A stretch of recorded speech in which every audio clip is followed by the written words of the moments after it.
Inside the Game, back live across your airwaves here on the National Soccer Network. Whether you're watching on Roku, YouTube, TikTok Live, which I believe we're on right now, anywhere else across our social media, hello and welcome in. Nate Wangler alongside Ryan Glinski for another fun week here in episode 260 and a weekend that was so jam-packed. It's rare that we look at our prep sheet and we're like, well, we got to fit all these topics in, but make sure that we summarize it in a way that it's only 2 hours long, because I think our show today could be 4 hours long with all the different things that happened over the weekend. But I know my man on the other side of the screen is running on fumes right now. He's a shell of himself at the moment, just kind of day walking over there. But we'll get through it nonetheless. But welcome back in. And Ryan, just a wild weekend, all the things that happened. But you guys were busy over at the network.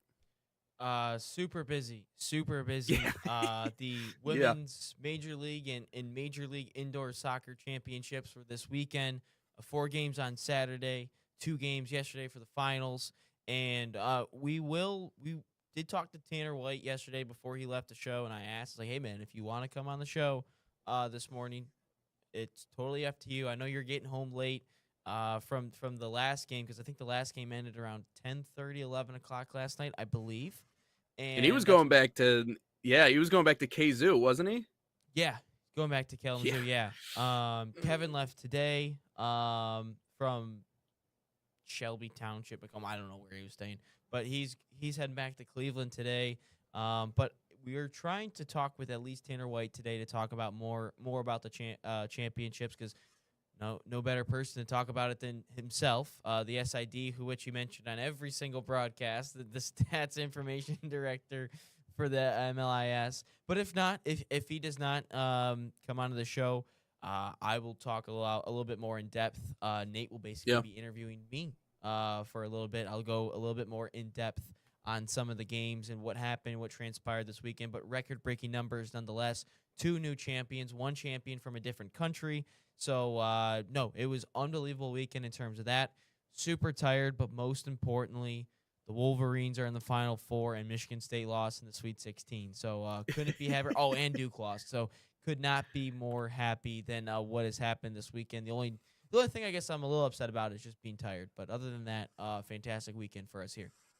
Yeah, it's one of those stretches that you really cherish in sports, right? Because everything is going your direction at the moment, right? The Tigers are winning. Kevin McGonigal looks great. For the Michigan God, is our sacrilegious friend over here would say, God himself, the second coming. But, Michigan's been great. And don't forget about the hockey side of the conversation, too. For those of you who pay attention to hockey, obviously Michigan hockey going back to the Final Four. It's another one of those situations as a Michigan fan where you're just kind of like clutching your pearls. You're like, they got to get it done at some point. Like, they haven't won one since 97. Like, this has to be the year that something finally breaks. But they're back to it. Michigan State falls to Wisconsin, which, by the way, is the bigger upset. That's the bigger shocker in my mind than the basketball thing. Basketball we knew about. We'll talk about that. But I think the hockey part, they're a better team than Wisconsin. They just choked. So, yeah, the hockey conversation is certainly another part of it, too. I will say, so right before I left to come here yesterday, I was talking with my dad, and I go, this could be a horrible weekend for Michigan or a really good one, because not only is Michigan basketball, men's basketball in the Elite Eight, obviously, technically hockey was in the Elite Eight as well at that point. And the women's basketball team also in the Elite Eight. I think they actually play today. I think they do it Friday, Saturday, Sunday, Monday. I think that's how the women's basketball tournament works. And I will say this. Who do they play? Who does Michigan have? I have no idea. Couldn't tell you. But I will tell Let's you hope this. It's not UConn. No, UConn already advanced. Okay. Because that I forget what the guy's name is. Ariema.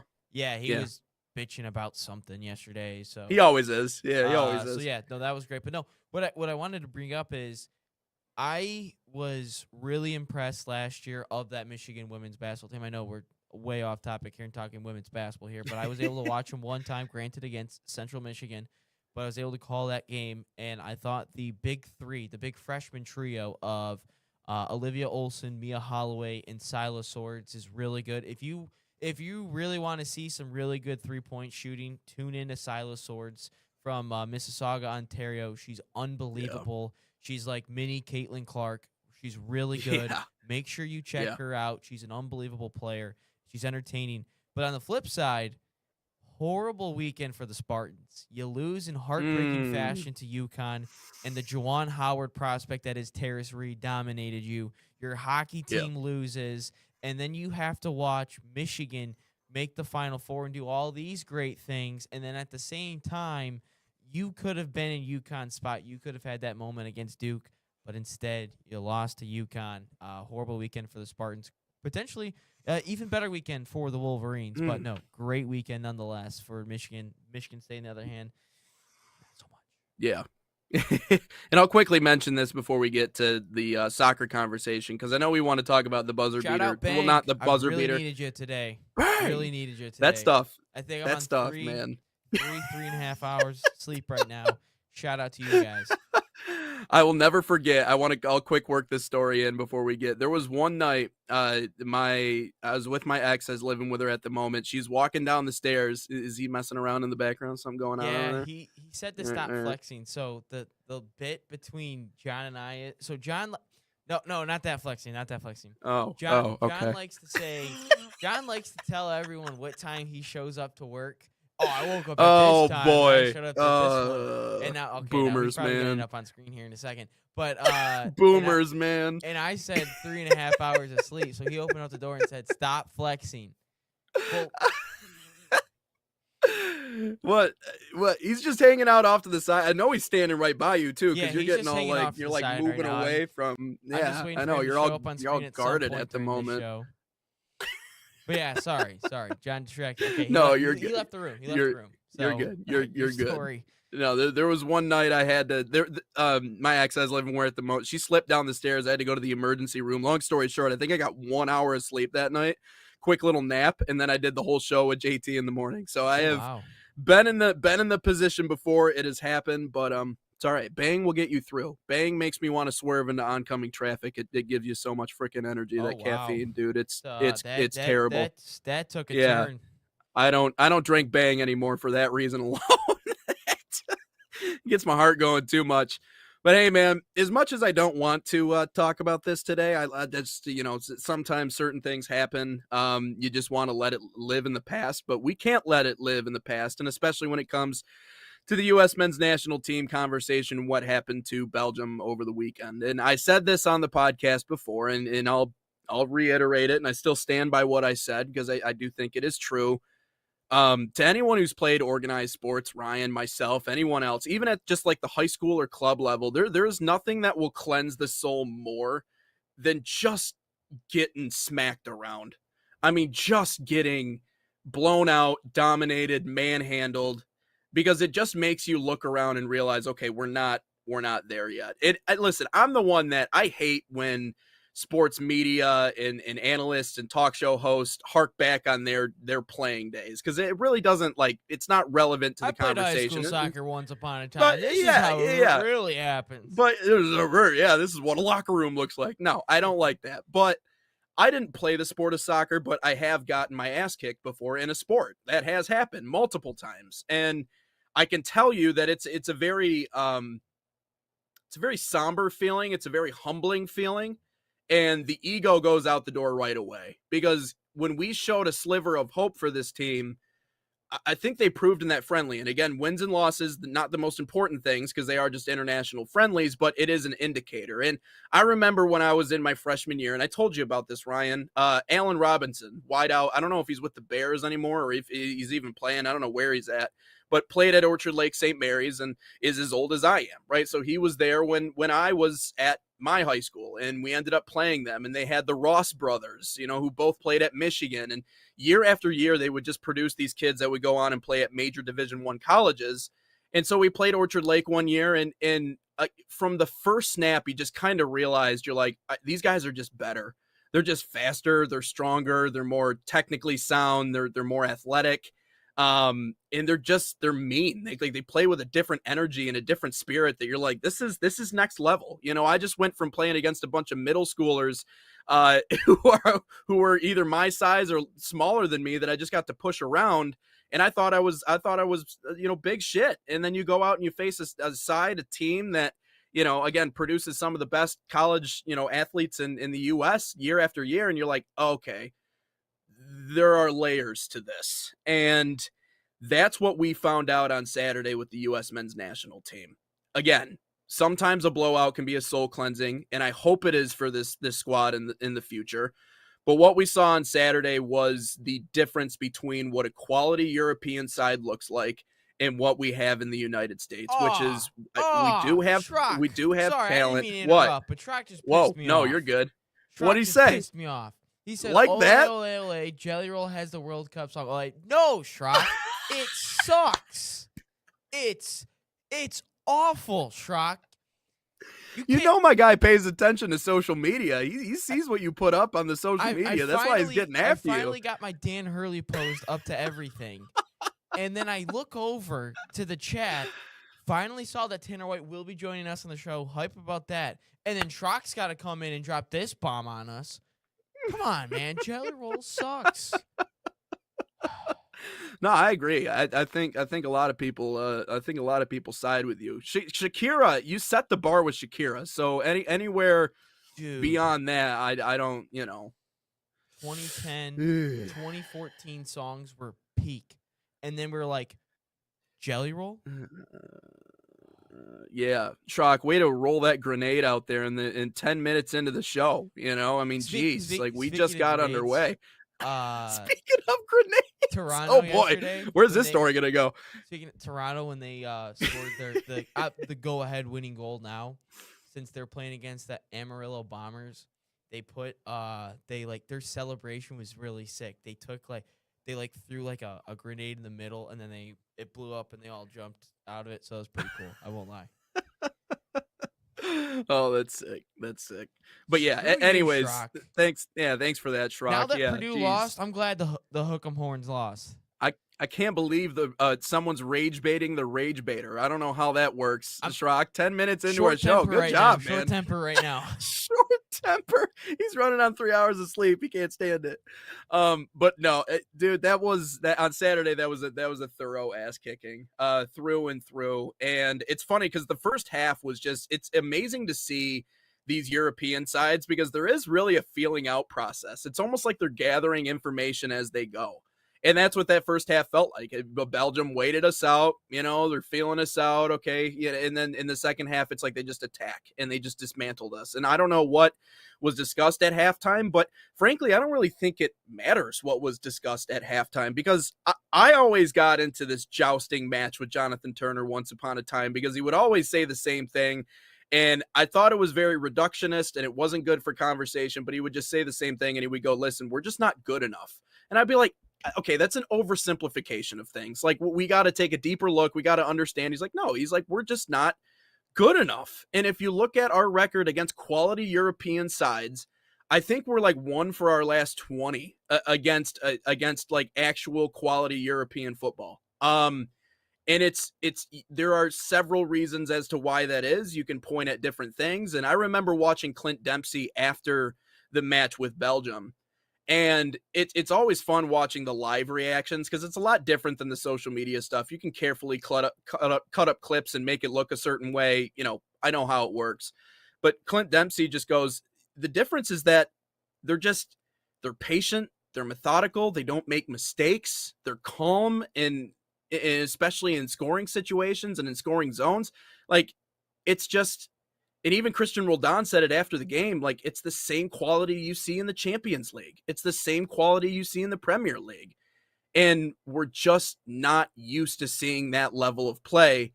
And I think more than a few players got exposed. Christian Roldan got exposed. Tim Ream, I don't understand why he's on the pitch. I mean, I get it. Like, he can be a clubhouse leader and a guy that is great for this team in terms of the emotional support and the leadership and the veteran presence. That's great. He doesn't provide what we need on the pitch. I thought Chris Richards looked not great. I thought Matt Turner, I understand. Listen, if you're getting peppered all game, you're going to give up a few. Like, that is, like, blaming him is on par with me when you take off on Tarek Skubal about how he didn't win in the playoffs against Seattle. It's like, well, there were 9 guys in the lineup. Someone could have come up with a hit somewhere along the line to help the dude out. Sure, he didn't have God in his lineup, so... Yeah, I'll give him a that's pass. fair. But it feels helpless knowing that it's one Matt or the other. Like those are our options in terms of goalkeepers, and Matt Turner did not show me anything in that game against Belgium. So positives, like I said in my video, I said there's one positive, and I think Weston McKennie. Also, Jedi Robinson is back. I'm happy to have him back in the fold. That was a good set piece off the corner. But with the exception of that, it is a very helpless feeling. And now to all the people who are like, we'll get out of the group and nothing more, I was like, for a while, I was like, you're just being haters. But if this is an indication of what's to come, again, it's just one match. I don't want to be reactionary, but it's troubling for sure. Sorry. My bad. No, you're good. See, I told you there's gonna be some dumb things for me today in this one. Sorry, I just had to. There's like a special surprise for when we have to go to Tanner. Also, we do have another NIL deal to announce later on today in this hour. Okay. Shrock, you like where she's going to school. That's all I gotta say, Shrock. If you're still in there, you like where she's going to school. No, I think you're right on just about everything. Again, I didn't watch the game fully in depth, just with what was going on Saturday, but I did tune in. Number one, what are we doing with the kits? Why are we all wearing white jerseys? What are we doing? So from there, I'm like, okay, this is already cooked. Like, we're cooked. Then get into the game, and McKennie scores a goal.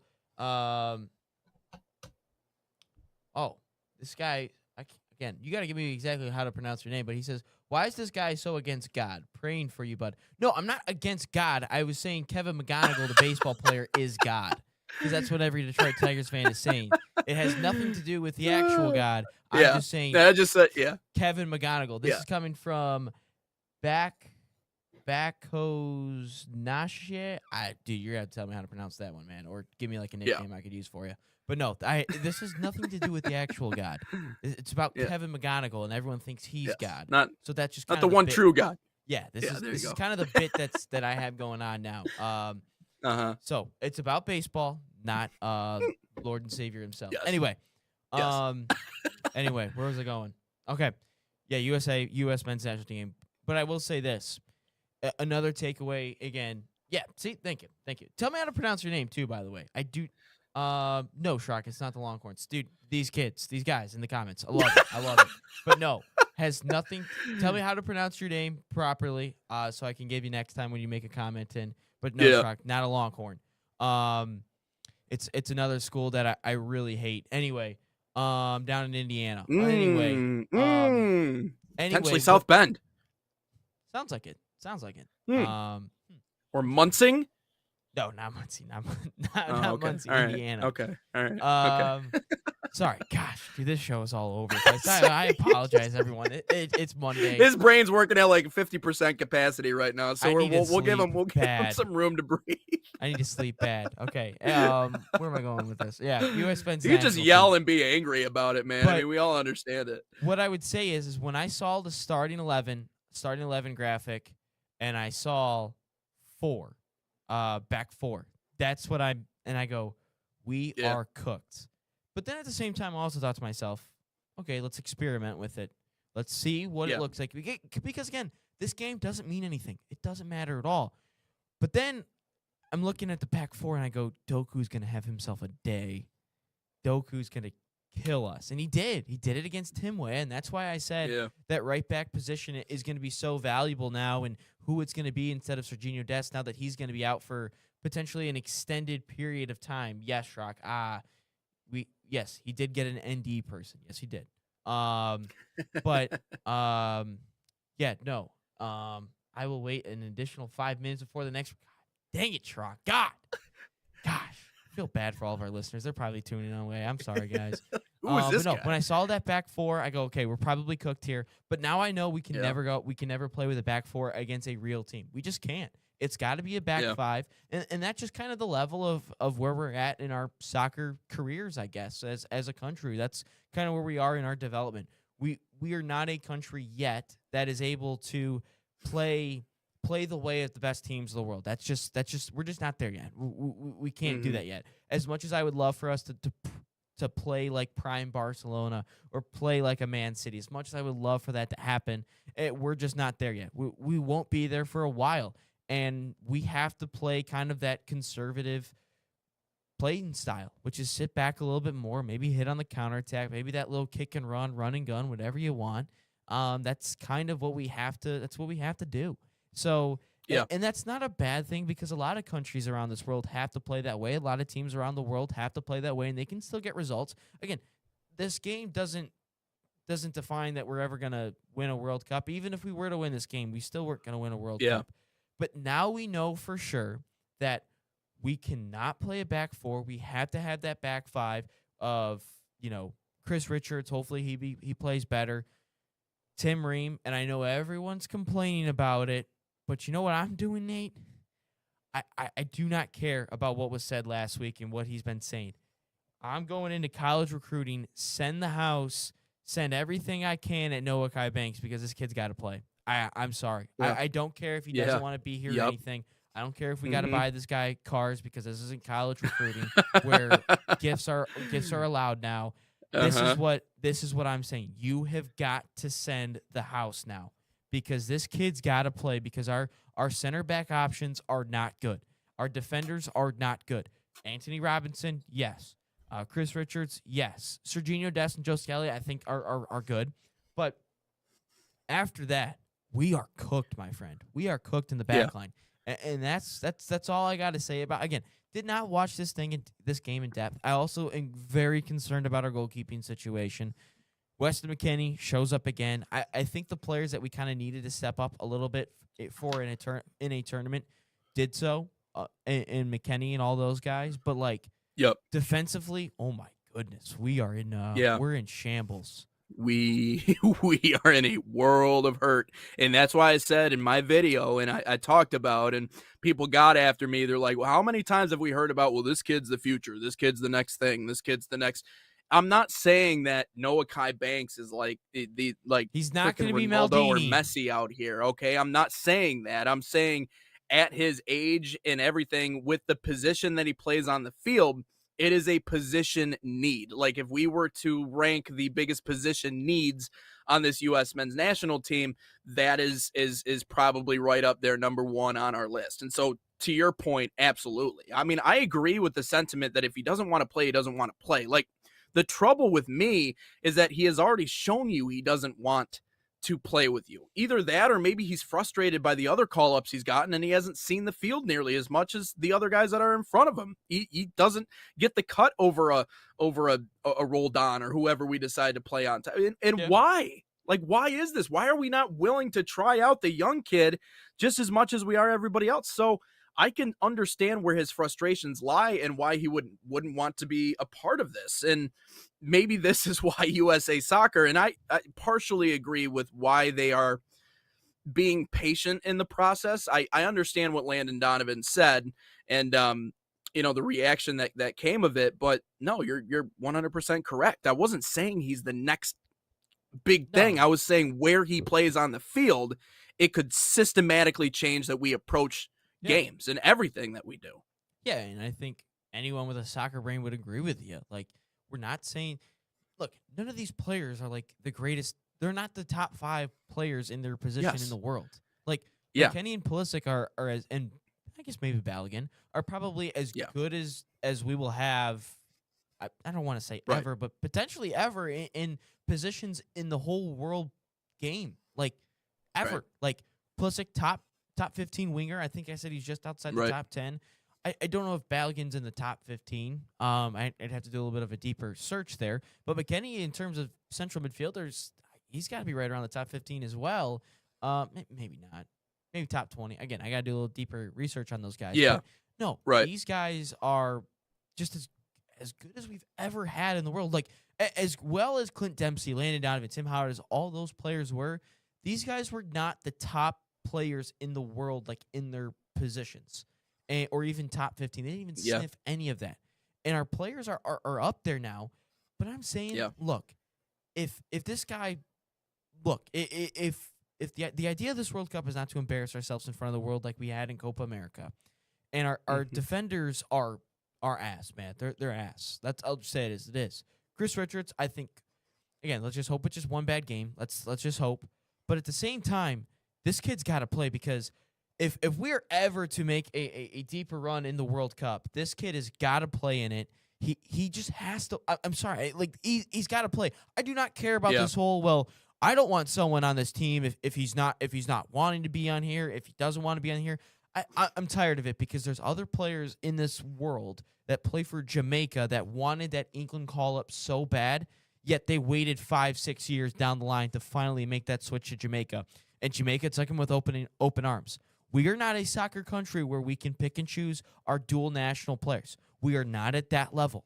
So I do not care if he doesn't want to play or not, because, look, any player that will eventually get in the World Cup, they're going to play. This isn't a thing, well, you're offering me so much money, I have to. This isn't a Monty Williams situation where you're just, I don't want to be here, but you're offering me so much money, I just can't refuse. No. These players know the World Cup is one of the only opportunities one of the few opportunities they'll ever get to play in the world stage. So give this guy a call up, send the 50 recruiting hours a week on this guy, get him in the roster, get him in the camp, get him in the World Cup. I do not care anymore. Yeah, and you have to prove to him that he will be a priority. I think that's the biggest thing, because maybe to this point he hasn't felt like a priority, and maybe our choices and who we played in those windows leading up to the new year and the holidays and everything probably wore him thin. He probably didn't feel like he was a priority, and when he did play, he was great, and it was someone that we talked about in length when he did honestly get his opportunity. Didn't he score 2 goals in a game? I thought he had 2 goals in one of our international friendlies. No Kai Banks, or at least a goal or an assist or something. I thought he contributed to 2 different goals when he played. But either way, you have to prove to him that he is the priority in all this. By the way, another player that did not impress me on Saturday, Berhalter, was buns, dude. He was not great.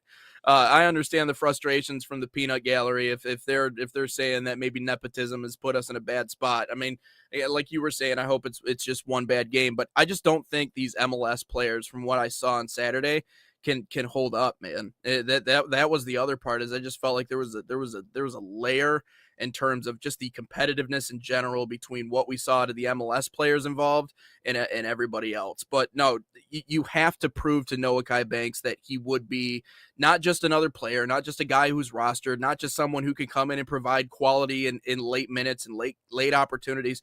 He will be a part of our starting 11. You have to prove to him that will be the case, and listen, we're not going to beat teams based off of talent. It has to be a collective effort alone to win on talent alone. Nice. Good pull. But we have to beat other countries in numbers. That's the only way we can do it is by everybody moving as one. And in order to do that, we have to have guys who have the legs to be able to hold up in big time situations, which defensively we just did not have on Saturday. So Tuesday tomorrow is going to be real interesting. We'll see how all that pans out. But it'll be a test for sure. Yeah, let's step aside. We got Tanner coming up. All right, let's Tanner do it. Will be coming up. Let's step aside and Nate Sounds tell good. us about Bayern Munich. Tell you about Bayern. Let's do it. FC Bayern Summer Soccer Camps, proud sponsor of the National Soccer Network, fostering football excellence across North America. Open to boys and girls of all skill levels. FC Bayern camps deliver elite training inspired by FC Bayern Munich's world-class philosophy. Select your city and start a promising soccer path. And right now, save $30 on registration by using promo code BayernNSN30. And that's BayernNSN30. Or scan the QR code on your screen. Learn more at FCBayernYouth.com.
So the dream behind Irene's was simply to be a place where the community could come and gather.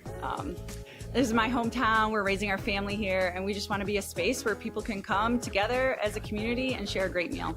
We've got golf simulators, we got pinball, live music, trivia nights, but we also have fresh, always homemade, locally sourced food, and we serve it with a sense of Gemütlichkeit. This is a German word that conveys a sense of warmth and coziness and belonging.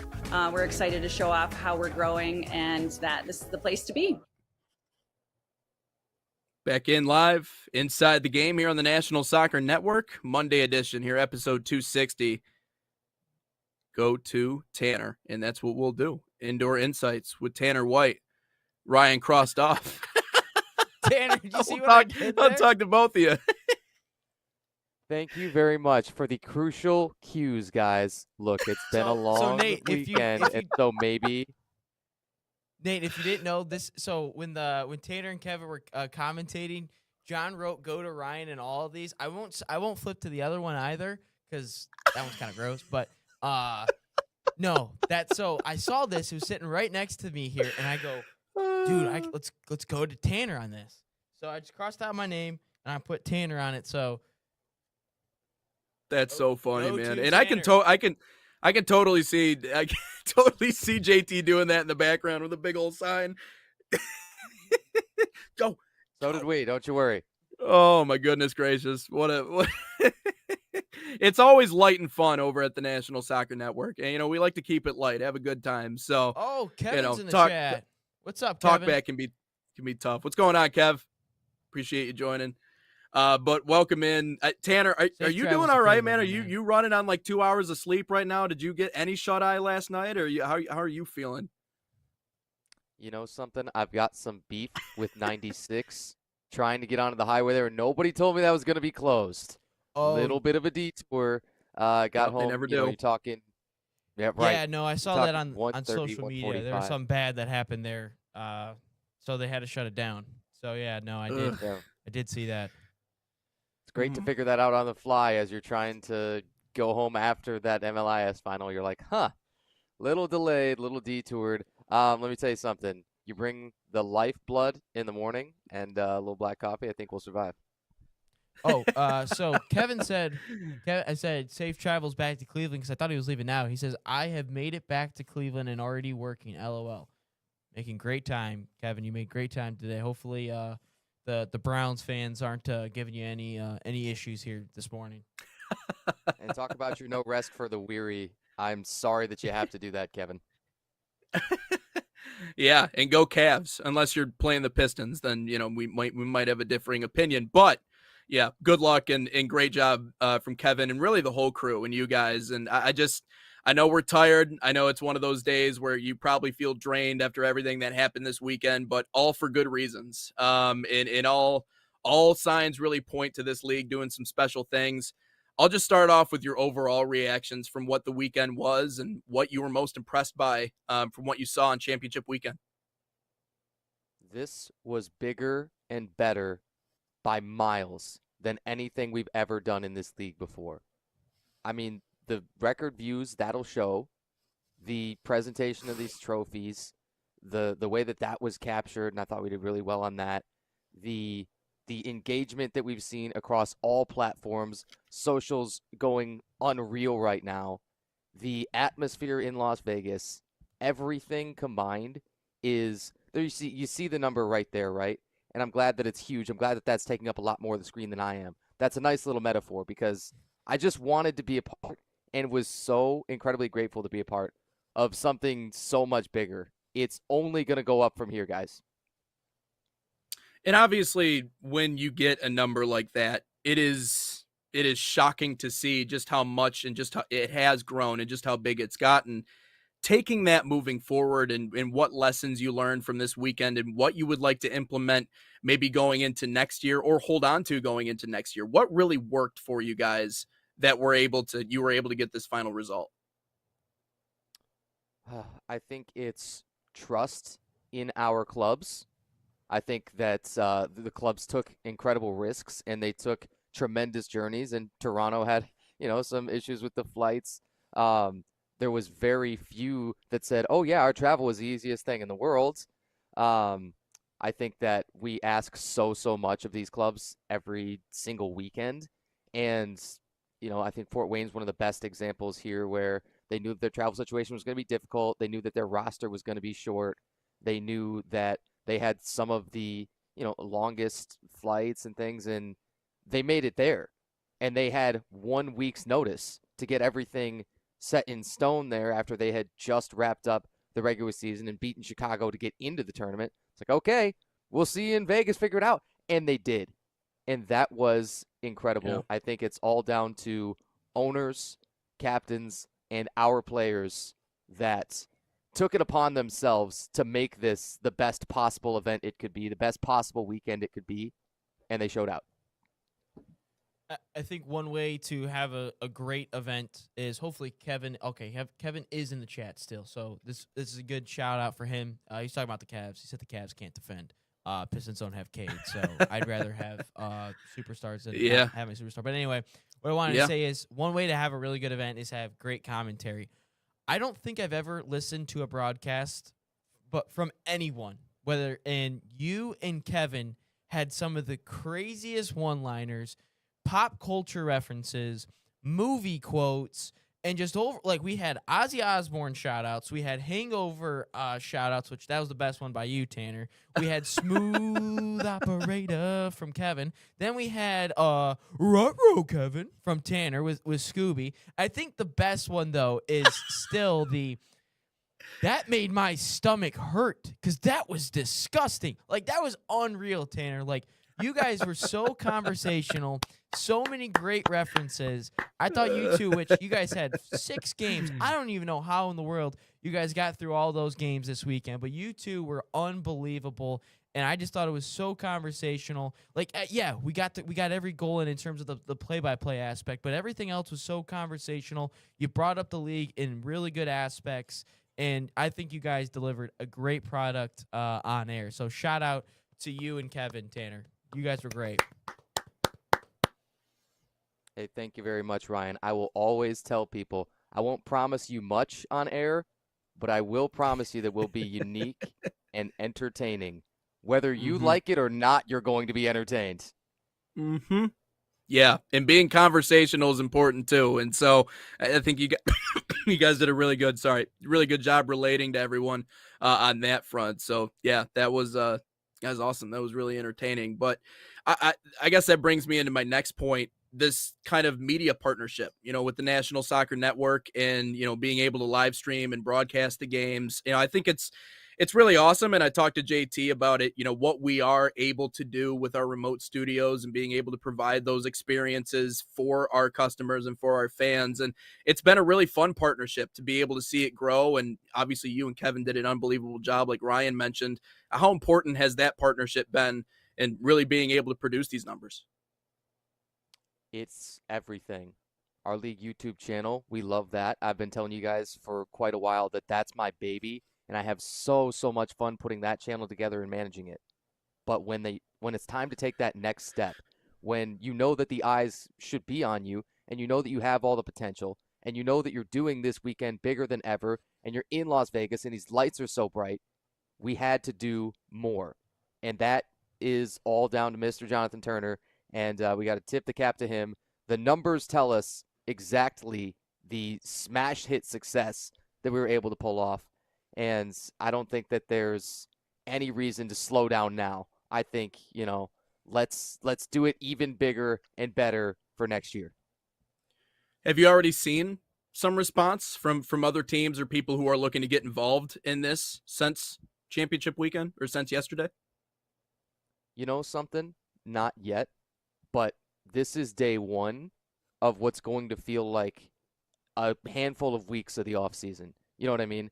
We're going to be turning around, and by the time it's time to put the schedule out, say September for MLIS for this season, it's going to feel like we were just there in Las Vegas. I think that this is rapidly coming when people go back and they watch these games on demand and they see the product that was out there, not just from the studio, but the product on the field. More people are going to have to be involved because this is for real, and we're doing this at a higher level, I think, than people could have ever anticipated. Tanner, I thought that when the women's side, Salt Lake City, Utah Uprising, they get the victory, and obviously there's cash prizes, there's checks, and I thought it was a really good gesture from the league to also give them the same amount that the men's side got. What were your thoughts? Because hey, $25,000 is a lot of money. What did you think of that gesture from the league? I think that's crucial. I think that these leagues are under that same banner of MLIS, but that the maintaining the equality of the two is paramount to the success of us going forward. I think that I want to see the same pace of expansion. I want to see those same kind of numbers that we were able to do over here on NSN. I want to see the same kind of numbers on the YouTube channel between the two. I think that the on-field product is undeniably just as good, is undeniably just as fascinating, just as explosive. I think that there's the star power that was on display from this champion club, Salt Lake City. It dropped my jaw often, and you don't really see that too much from me. I'm a fairly, calm and level-headed kind of guy on the mic, and then I've never seen some of the things that they were able to do. Dominique Estrada, 9 points, 8 goals and assists in that semifinal match with Fort Wayne, and I was like, okay, our previous record was 6-7, all memes aside on that. And then Estrada just does things that we've never seen before from so many different angles. Her shot chart, is looking like a Stephen Curry over there, and just forget about it. It was one of the most historic performances that we've ever seen in one of our biggest matches. When you look at what this will be maybe a year from now, and I know it's hard to imagine, right, because you just got done with it, and what an amazing season it was, and now you kind of have to unpack everything that this year was in order to figure out how you're going to move forward in terms of what's going to happen next year. Is there anything else you would add to the experience? I know we talked about what happened and what worked, and you don't want to fix something that isn't broken. Clearly it isn't broken because of the numbers you guys put up. Is there anything else you'd like to add or maybe change about what this tournament was coming up next year? You know something? People know this about me. My number one thing that I love about game day is interaction with people. Interaction with fans, players, coaches. I would like more of that. You're talking sideline reporting from everywhere. Can we get, as much of that in on the broadcast as possible? Of course, it's going to depend, right? What's our venue? What's the speculations of the broadcast in the first place? What's our technical ability to pull some of these things got the right off? cues for it. Yes, right. Yeah, where's our big board? Have a big easel, and yes. Because how else would they know? That's what I'm saying. So that's something that I would like to work in because that's my passion. Yes, I'm a broadcaster. Yes, I do play-by-play and all this. However, it is well known that that players, coaches, and fans, that game day experience is the best thing. And I think it's the best thing about sports is we do have this fun job. We do get to, often be in the studio and see these fantastic camera angles and replays, and we get to celebrate these players. But there's so much more to sports. And without fans, without people showing up, without, even our players on the bench, can we, get them mic'd up? There is no game. Yeah. And we talked about the arena atmosphere really makes it just that much more, that much better. It's hype, it's fast paced, it's energetic. And so to capitalize on that would be huge. Absolutely. Tanner, not to get into any specific games, but of all the games that we saw this weekend, of all of it, is that kind of what the league wanted to showcase this weekend, or did they want it to be something different? Or, I mean, because to be honest, I thought all the games had some crazy storylines and were competitive for the most part, but is this kind of what the league wanted to showcase, all their best teams? My guess is this is the best that we could have done. The storylines across every different game, they were juicy. Many of them were already written for us, and we kind of knew what we would be in for with most of these clubs, right? But the way that each game unfolded and the stories that we were able to tell within them, Mr. Kevin Arnold and I, it was I mean, just sagas and lines and lines and chapters all the time that we could have written about each match, because there was just so much to say and they were so unique in each one of them. I think we ran the entire spectrum or the entire gauntlet of outcomes throughout the weekend, and we couldn't have asked for anything more on that. Well, it's the same madness we always come to expect in March, this time with the indoor soccer game, and clearly you guys did really well. So just wanted to say congratulations to you, the league, obviously everybody over at the National Soccer Network, our good friend Ryan. Both you guys need a day off, all right? Take a nap, go take a walk, or do something else. Take some time for yourself, all right? Because it's been busy. Yeah, it has been nice for sure. But we appreciate your time, Tanner, as always. Ryan, we're taking tomorrow off then. Yeah, there you go. Tomorrow will be the day off. All right, copy that. But we'll talk about some of the results and the games and everything that happened coming up later on this week. But hey, man, congratulations on everything, and best of luck moving forward as always. Ryan, Nate, thanks so much. Let's do it again soon. Appreciate you. Yes, sir. That's Tanner. You're on Dude, Inside the I can't Game. wait to put that sign up on Friday again too. It's gonna be so sweet. That's so funny. That's so funny. Kevin says he'll take a day off Saturday. LOL. Well, Kevin, you also deserve. He also said in the chat. He says, by the way, it's good I can only type responses because my voice is so down bad. Dude, these guys were energetic. They gave it for every call. Even when it was 19-1. These guys were giving their full energy all the time. So there's only so much honey or throat drops that you can take before it's ineffective. Your voice is just gonna run out. So that always works. Taking naps, some electrolytes, all those things. We are way late for a break. So Nate, we're gonna tell us about Barcelona. When we come back, we'll talk about the new NIL deal. So Shrock, hopefully you're still in there. New NIL deal, and then we'll go into, I think, the USA Fit to World Cup or whatever you wrote down. But all right, tell us about Barcelona. We'll also maybe mention Denver Summit in there as well. That's a really cool storyline over the weekend. But first, yeah, you're right. Barca Academy is a proud sponsor of the National Soccer Network and the official academy of FC Barcelona in the United States. Designed for boys and girls ages 6 to 18, Barca Academy camps follow and replicate the FC Barcelona game model, the same philosophy used by Barca's professional coaching staff. Right now, you can save $30 on registration by using promo code FCB30. Again, that's FCB30, or scan the QR code on your screen. Find a camp near you at fcbarcelona.us/camps.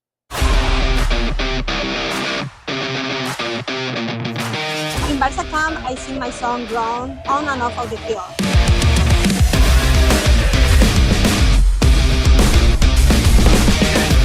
Don't miss the time to register. Sign up now for Barca camp.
The National Soccer Network presents the MLIS and WMLIS Finals weekend.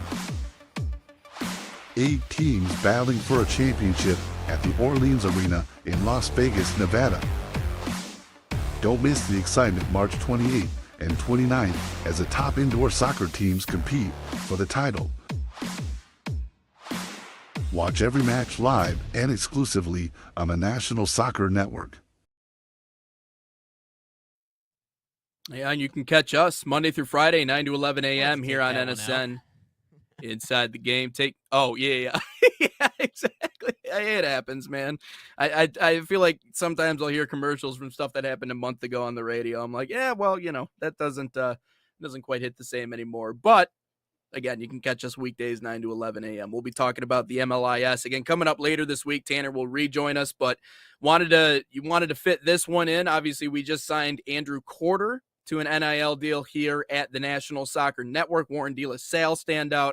Now, on the women's side of things, we're going to talk a little bit about that. A new signing here on the National Soccer Network. Yes, sir. It is Lily. Woo! It is Lily Jekyll. She is actually a Notre Dame commit. That one's for you, Shrock. Notre Dame. I know you like your Irish. She is on the Nationals, and she also plays for the U.S. Youth soccer teams, U.S. Youth women's soccer teams in our country. But she's currently committed to the Notre Dame Fighting Irish. So shout out to you, Lily.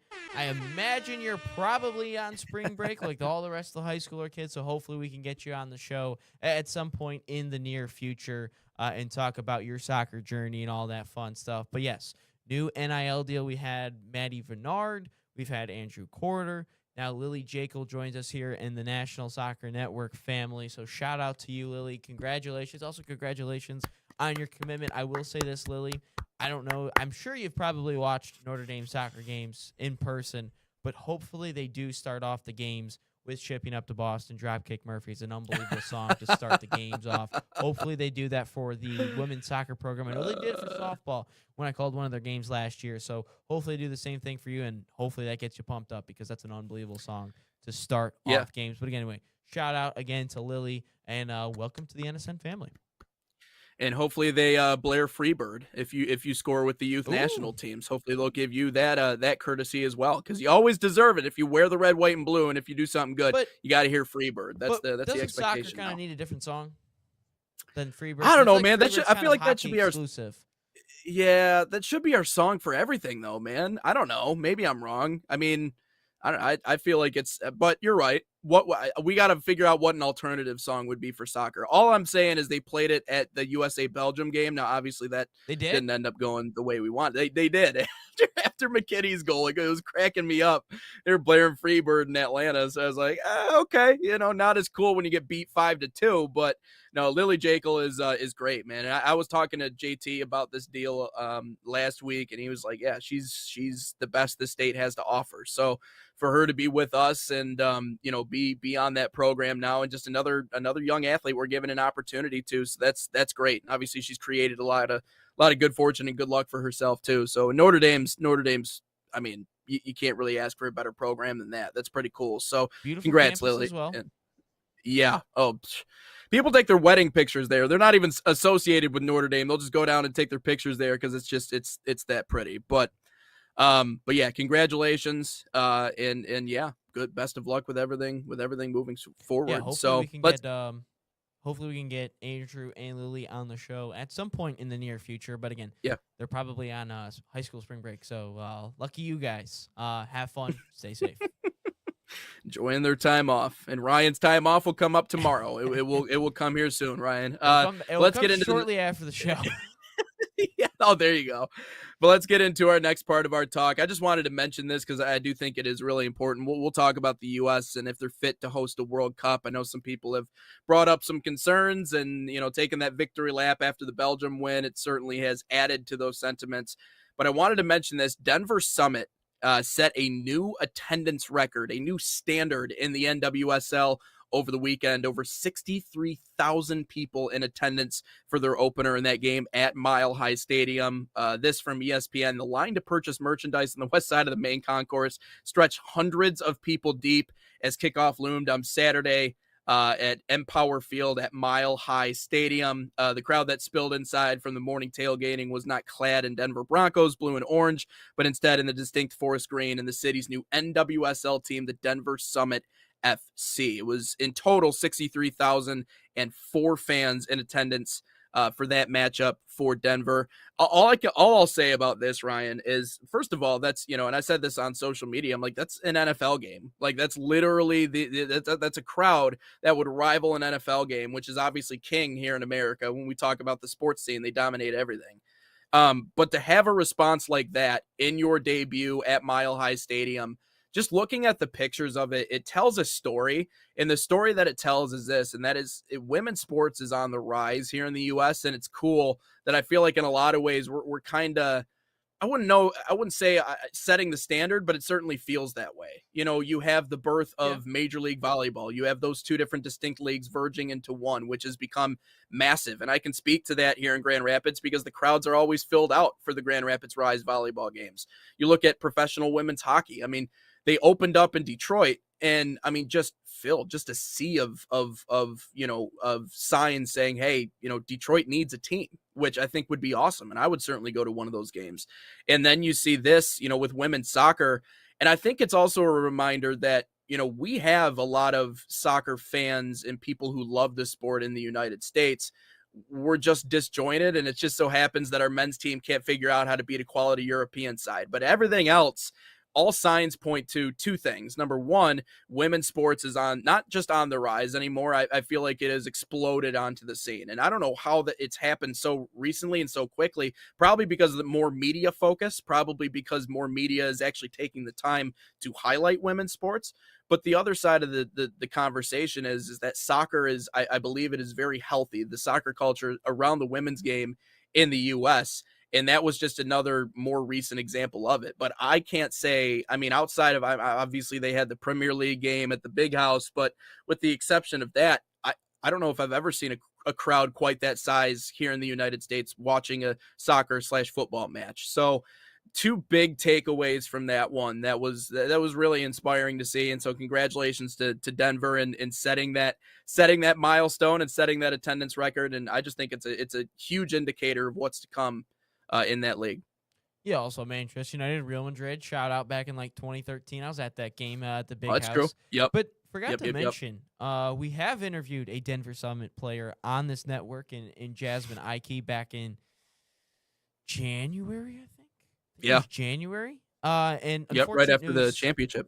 Unfortunate news for her because she was the Mac Herman Trophy winner. I think they lost in the finals. I don't remember. But anyway, unfortunate news for her. She did tear her ACL just about a week ago, so she will be out for the season for her. But she's an unbelievable talent, and I remember asking her, I was like, "Well, how did you get involved with a team that hasn't existed before?" Because that always blows my mind. Because some of these teams have never existed prior to this season, and then they always bring it up. I'm like, how do you sell a player on this? And she said that the culture that they're building over in Denver is something to think about or something to build on, and it's really great over there, that culture that they're building with everyone. It's a great sports town too. Denver's an underrated sports town, if I'm being completely honest with you. They love the Nuggets. They show up for them. I think they're all avid NFL fans when it comes to the Broncos. Mile High is a good place in terms of a sports town. Their owners, one of the owners is interesting. Stan. Well, Kroenke. Yeah, for sure. Some choice words for that, man. For sure. Some choice words for that, man. Just saying. But I know we are at the 10 o'clock hour. Do you want to take a break, or you want to get into the final part of our soccer conversation here? Because I got one more thing I wanted to fit in here before we get conversation. Because I wanted to talk about passionate about it. So let's talk about that. So obviously after the U.S. lost to Belgium 5-2 on Saturday, a lot of people took that opportunity to take a victory lap. Whether it be picking apart the American people and how we're dumb and we don't understand it. Just everybody is going to take the chance to pile on about the U.S. losing. We understand it. It comes with the territory. A lot of people focusing on my forehead recently, which I know. Listen, guys, I know it's big. Right? I got the receding hairline. I got the receding hairline going on. But I was gonna say this, Nate, and I wasn't trying to be a douche about it, but like, do yourself a favor, like back the camera up a little bit more before yourself. Your head did look pretty big, so. Back it up Back it up a little bit more. Give yourself some.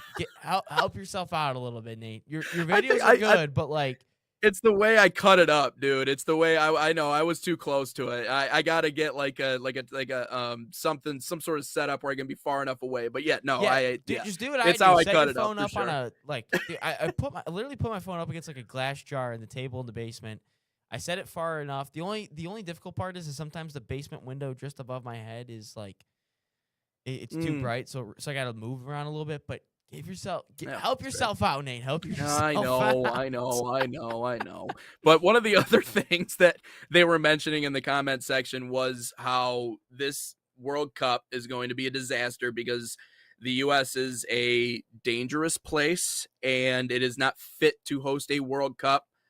If you want to complain about the camera angles and how it looks different in these NFL stadiums compared to maybe other stadiums across the world where, it is soccer specific, football specific, there's an argument there. I might be able to give you something. Frankly, I think you're being nitpicky, if I'm being completely honest with you. And I think you're just looking for anything you can to bash this World Cup. But that's a separate conversation if we want to get into that. But to the crowd of people that I've seen, and they're not alone because I've seen this comment multiple times from multiple people, is specifically the keyboard warriors, the social mediaites that don't do anything outside of be on social media all day, every day and look at the news and everything that's happening in there. And frankly, I would argue, have never been to the United States. All have the same thing to say, that we are not capable of hosting this World Cup because there is this existential danger and threat that people are going to face coming to the U.S. I want to qualify all of this by saying, listen, I know the issues that we have going on right now. And frankly, you can't paint all of us the same way because a lot of us know what's happening, but we're just helpless to do it. Like, I'm just a guy that talks about sports every morning and I enjoy that. I enjoy my life. I enjoy what I do. And unfortunately, as much as I would like to, take up arms and take a stand, that's just not going to happen. Right. So we realize what's going on. And so I wouldn't paint all Americans the same way, first of all, before we get into this. But the other part of this is, if we're going to talk about how this is going to be the worst, because I've seen people say this is going to be the worst World Cup. It's dangerous. We're not capable of hosting it. Worst World Cup of all time. That is, again, try not to tear a ligament with that stretch, and here's why. If you think the U.S. is too dangerous to host a World Cup, let's just talk about some of the other examples of places where this tournament has been held that have had, maybe some bigger issues than what we have going on right now. How about Brazil? Crime, civil unrest, infrastructure failures, worker deaths. I mean, you want more? Is that enough for you? I can go into more if you would like to. I'd say Brazil was a systematic and utter disaster. FIFA did everything they could to put lipstick on a pig, essentially, in Brazil because they didn't want you to see the other horrible things that were going on in that country. How about South Africa in 2010? I know Shakira did a great job, man. That song was great. Unbelievable kits, man. Really fun World Cup. South Africa remains still one of the most dangerous countries in the world. It still has the highest global crime rates. Fans were victims of robbery, theft. Yeah, okay, it sounds wonderful in theory, but just because it isn't the United States, now we're just not going to pay attention to that part. Yeah, FIFA understood the dangers in putting that tournament there. They didn't care, and people paid the price for it. How about Qatar? I mean, yeah, okay, crime was low. You didn't really have a whole lot of crime concerns, but when people die, and not just some people, but thousands of people die building the stadium, yeah, there's some human right concerns when it comes to that, but we're just going to pass it off because it's FIFA. And whatever, at least we get to have our entertainment. And that's only the top of the list. There are other examples on that list. But the point that I want to make here, Ryan, any guesses as to, and the most dangerous countries in the world in terms of just you being there and the potential of you being robbed or shot or stabbed or anything else along those lines, where do you think the United States ranks on that list? If you were to just give me a guess. Outside the top 20. Yep. Outside the top 35, actually. It's 36th. Oh, wow. On the list. How many countries are in the world? 100-something? 90-something? I don't know. I didn't look at I don't know what the specific number is. But anyways, any guesses who was higher on that list? I would say Brazil, South Africa, Qatar, and Russia. Brazil, South Africa, Russia, and Mexico. Because Mexico, at least to those who are actually in the country of Mexico and have seen what it's like, and I know people that have family there, have all said the same exact thing. It is a third world country. It is a narco state. And if you don't know what a narco state is, that means the cartel controls everything. Politicians, law, everything that runs through that country is in one way or another controlled by the cartel. They have their hands in everything. So I understand why people would say there are concerns, and the U.S. is at war right now. But if we were to just step back for a second and be honest with ourselves, you haven't been here. You haven't stepped foot here. You haven't been in the neighborhoods here. I'm not going to be as an idiot to say that there's no danger, because there's danger in major cities. There's always going to be danger in major populated areas. You need to be smart about where you're going and what you're doing. But this hysteria around just how utterly dangerous the United States is overblown, and frankly, it's just meant to make the U.S. look bad, if I'm being completely honest with you. That is the only purpose of the slander campaign, to say that somehow we're too dangerous to host the World Cup. You have had the World Cup in some of the most dangerous places in the world, and one of the places that's going to be hosting it this summer, again, is not a safe place. I know as Americans, our understanding of Mexico is, freaking Cancun, fun. Yeah, okay. There are certain places dedicated to you specifically because you bring American dollars to the economy, and that's what helps keep the economy going and stops it from collapsing. I mean, tourism is like a major part of what that economy is. We take that away from them because all of a sudden we're like, hey, there's some real human injustice issues going on in Mexico. Maybe we shouldn't spend all of our money there. Then, something might happen. I'm not saying the U.S. is some sort of perfect country, but it's a fantasy. And if you've never been here, don't comment on here. It's pretty simple. I said the same thing about Detroit on our show. Same thing about Detroit. And what do people say in the comment section? Oh, it's terrible. Never go to the city. It's horrible. It's crime infested. You're going to get robbed. Have you ever been here? No. Okay, well then, cool. You just answered your own question. So that is to people who do think that the U.S. is somehow this most dangerous place and it's going to be the biggest failure and everybody should be afraid to come to our country. I actually went outside this morning, Ryan, and I got this cool artifact for our podcast, and I wanted to show this off to you. I found this morning. This is grass. And what's really cool about grass is when you touch it, you start to realize, like, oh, wow, there's a world that exists outside of the screen that's in front of my face. And maybe if you were to come to the U.S. and actually see it, you would understand that all of your assessments of just how much of a dangerous, for lack of a better term, shithole it is wrong. It's completely wrong. It's completely false. And this hysteria around this is going to be the worst World Cup of all time. If you want to argue that it's been Americanized, I'll agree with you on that one. NFL stadiums, halftime performances, those things are probably annoying to the true European fans. But to say that we're incapable of hosting it or this is the worst place we've ever had it, Google is free. You know what I mean? Like it doesn't take very much to figure out that that's wrong. Not even close. I did remember this too about Qatar. Do you remember the journalist Grant Wall? Yes, I do. Yeah. Mm-hmm. I mean, again, you can look it up and think for yourself out there in listener land. Yeah. But a conspiracy around his death because he wore a rainbow T-shirt in support of his brother, and he received thousands of death threats from Qatar people. Yep. And he had to get a vaccine or something randomly. And again, not saying that's the exact cause of his death, but you can take that with what you will. So just saying. But no. Yeah, they don't like those types of people in certain parts of the world. But the United Funny States, how that works.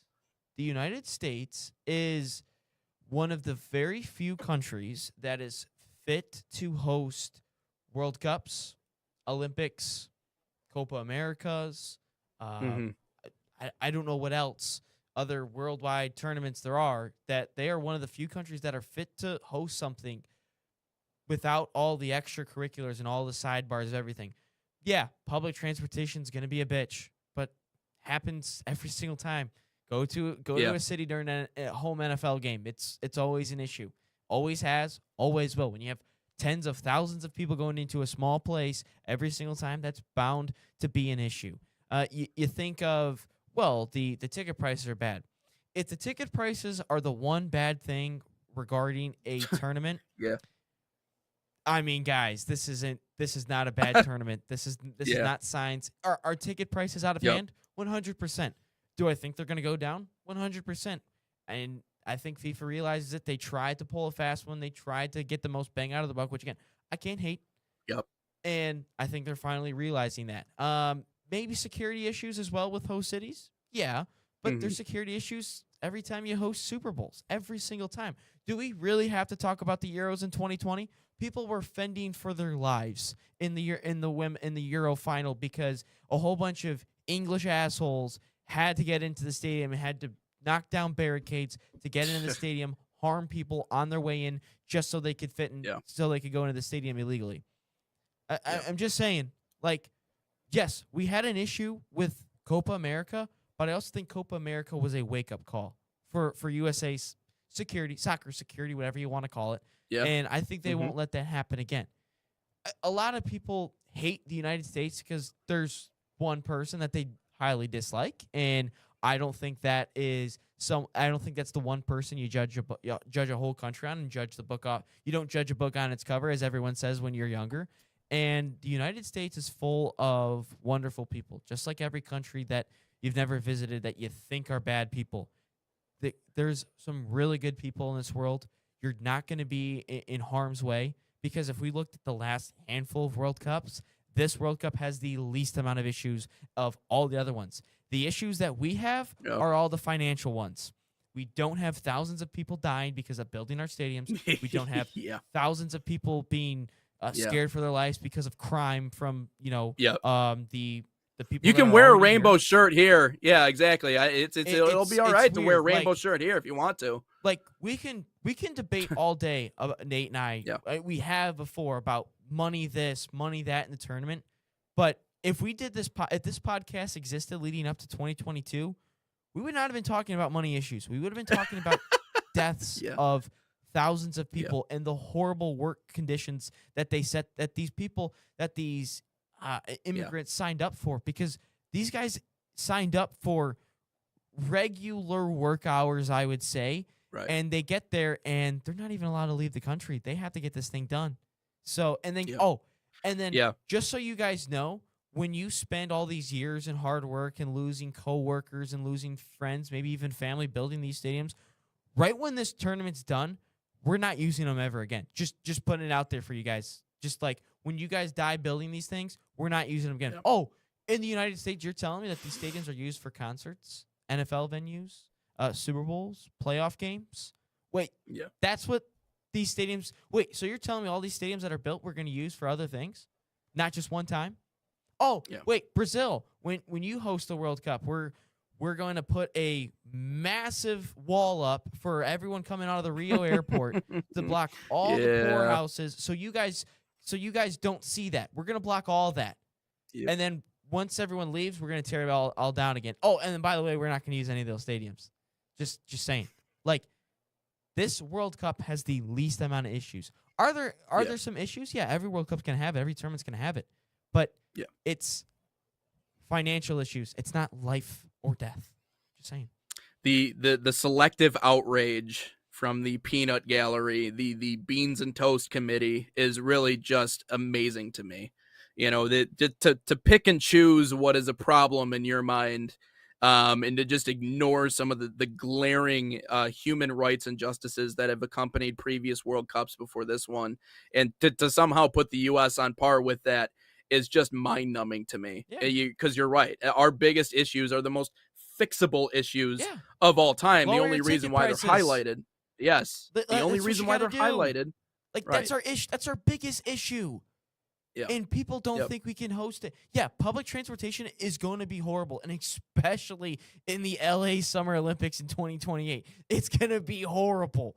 But if that's our biggest issues, I think any person could live with that based on the history of these tournaments. And the best part is, Nate, is we still use these things that people built. There is probably nothing that is more like discouraging and disheartening for so many people building stadiums. Know that in a month time, no one's using this thing again.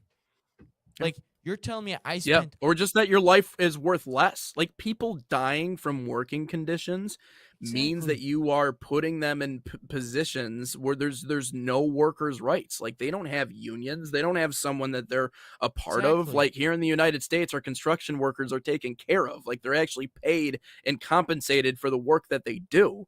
Like, we're not enslaving people to build something. So again, it's nauseating to listen to these people who are like, the US is not capable of hosting it. No, you're just a hater. That's all you are. You don't like us for one reason or another. Again, I'm not saying that you're not right in your frustrations with what's going on or what's happening in the world. And we don't want to dive into politics on this show, and nor do I want to dive into politics No. on this show. We want to talk about soccer. We want to talk about sports, but Talk you know, about y'all Dan want to Hurley bring being it Mr. there. March. Yeah, exactly, but y'all want to bring it there. Y'all want to put all of that on us. Believe me, you can't paint every single American the same way, okay? We're not in a country full of clones. Like, we have individual minds and thoughts and opinions on things. But again, if we're going to go with human rights things, you can wear a rainbow shirt here. You can be who you want to be here. Like, this is like, it's not, unless you're creating a havoc, which, is obviously is a different story. But no, I think it's ridiculous and I think it's overblown. But let's take a break. When we come back, we'll get into our all sports content, because we certainly got some other things to talk about with the Final Four and Michigan State bowing out. Michigan, what an unbelievable weekend for the University of Michigan, and all the other madness, including the Duke UConn final in that last shot, which will live in infamy for one of those schools and will forever be remembered on the other side. But first, Man City Soccer Camps are a proud sponsor of the National Soccer Network, bringing world-class training inspired by Man City's global football philosophy to players across the U.S. Open to boys and girls of all skill levels, these camps focus on technical development, decision-making, and playing the game the City way. Right now, you can save $30 on registration by using promo code MCNSN30. Again, this MCNSN30. Or scan the QR code on your screen. Find a camp near you, usacamps.mancity.com.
Back in live on the National Soccer Network, Inside the Game, episode 260, into our all sports content. Again, follow us on social media, Sports Nation, that's sports with a Z. Ryan Glinski has been busy this weekend, fitting in videos in between broadcasts and everything of the like. And what a wild stretch it has been in the NCAA tournament. Michigan just dismantling Tennessee, blowing out Tennessee. Axel Lindenborg with, I believe, a 50-piece in that game against Tennessee in that one. But huge weekend all around for the University of Michigan. Yeah, these are weekends that either go really, really good or really, really bad. And so far, it's been really, really good for Michigan. There's still one more team that needs to get into the Final Four, and we'll figure that out later tonight at 7 o'clock. Taking on, Schrock, they're taking on your Longhorns today. Hopefully you're still in chat. I know you just commented in it, but they are taking on your Longhorns. But Michigan basketball, they're just a buzzsaw, man. Like, So I know we talked about after the Big Ten tournament game where they lost to Purdue, and it was not a good showing from the Wolverines. It wasn't. Mhm. It like the whole not just the tennis not just the Purdue game overall, but the whole weekend was bad. Like Ohio State game, Wisconsin game, and even the Purdue game. It looked horrible. And I wouldn't say I was like the world's ending type of thing for Michigan, but there's definitely some legitimate concerns heading into the tournament. And then you get into the first half, and I'm on the sidelines of the Flint City versus Forward Madison game, and I'm just like shitting my pants because I'm like, no way we're losing to a 16 seed, and I have to go on air after we lost. Like, there's just no way that's happening, right? And then since that half, they have been nothing but dominant ever since. They blow out Howard, and then remember everyone was concerned about Robbie Avila. It's not Avila, but it's Avila, I think was his name. They blow the doors off St. Louis. Alabama, the number one offense in the nation, they beat them. And then Tennessee, I mean, after the first media timeout, it was downhill for Tennessee. And Michigan is now in the Final Four. They're the first Big Ten team to head into the Final Four by scoring 90-plus points in all 4 games since 2000 in Michigan State. That's the last time a Big Ten team has done that in the tournament. And everyone remembers the last time a Big Ten team has won a national championship, and that was 2000 Michigan State. Now, Michigan, Arizona, we'll talk about it more throughout the week, but this could be one of the most hyped up Final Four games, I think, since probably Wisconsin, Kentucky the second time around in 2015, where you had the undefeated Kentucky team. Then you had Frank the Tank in the excited whites in Wisconsin knocking him down. But this team, Nate, when they take every little thing, like they take every little thing and they get pissed off. Like the shot that Tennessee gave Michigan after they beat Iowa State, where it's like, any words, Gillespie, for how you're going to attack Michigan? And it's, let's go get them.